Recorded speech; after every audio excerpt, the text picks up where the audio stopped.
Hello, I'm author Andrea Joyce, and I'm the author of 31 Ways to Self Care. So, today we want to talk about chapter 9 in the book, and that's exercise. Yes, I know. I'll be the first to admit I don't always exercise. I don't always do what I'm supposed to do. Sometimes I'm too tired. Okay, let's talk about the excuses. If we're going to really get into this, I have to be up very early in the morning. It's still dark outside.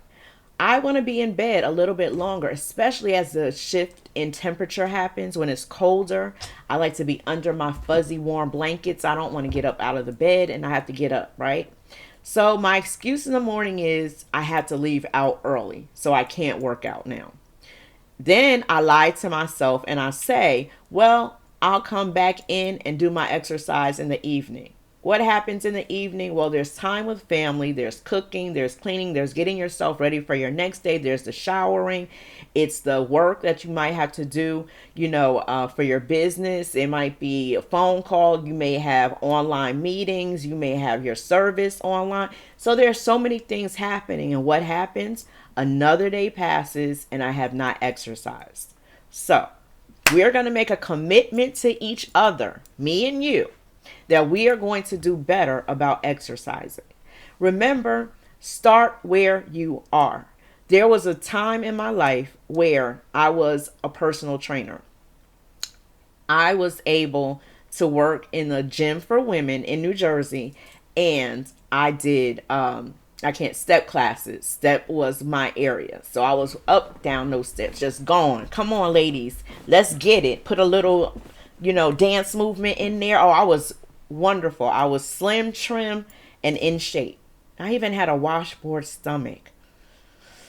Well, life happened, but I was one that my body was able to shed weight quickly. My metabolism was. Then the mid 30s happened, late 30s happened, and then 40 hit. And it was like, oh, the weight wasn't falling off as quickly as it used to, but my life remained busy, so I was not exercising, no kind of workout. I became unable to walk down steps without losing my breath. I want to be very honest about exercise today because I feel if I'm transparent, then you know you're not alone. You might not even have a struggle with exercise. It might just be me, but at least I want to be honest about it. I was unable to walk down or walk up steps without losing breath.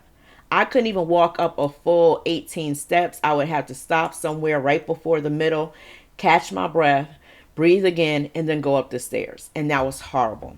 I put on a lot of weight and I was eating crazy hours of the day and night. So I couldn't do the things that I was used to doing in my teens and 20s and early 30s.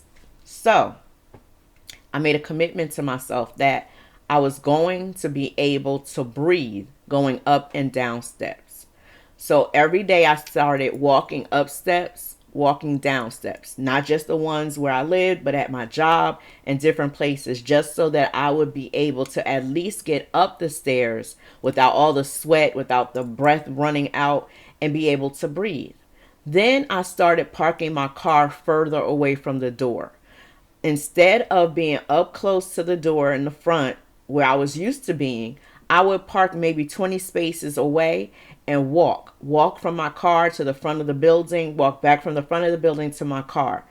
These things helped my endurance. They helped me to be able to breathe. So this is why I'm telling you to start where you are. You do what you can do until you can do better. It started that way, and I'm happy to say now that I can walk 2 miles going and 2 miles coming back, and I'm okay. I'm back to, well, maybe not the personal trainer days, but I am able to endure. My breathing is better, and I've shed some pounds. Exercise is so necessary. Walking is a great way to exercise. If you don't want to do anything else, at least walk. Doctors recommend for some people that you walk at least 30 minutes a day, a brisk walk, right? Check with your doctor to see what's a good exercise for you. What's good? Every body type is different. Every person is different. So what may work for me may not work for you, and vice versa. So talk to your doctor, find out what exercises will help you not only lose weight, because it's not just about losing weight, it's about being healthy.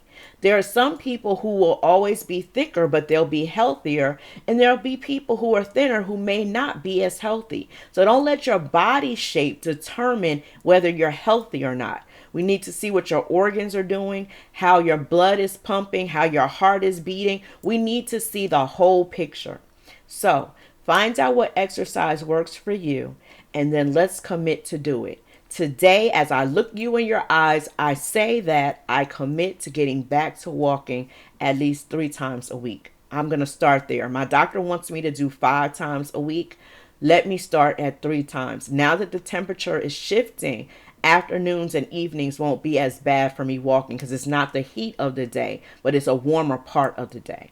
So let's commit to exercise.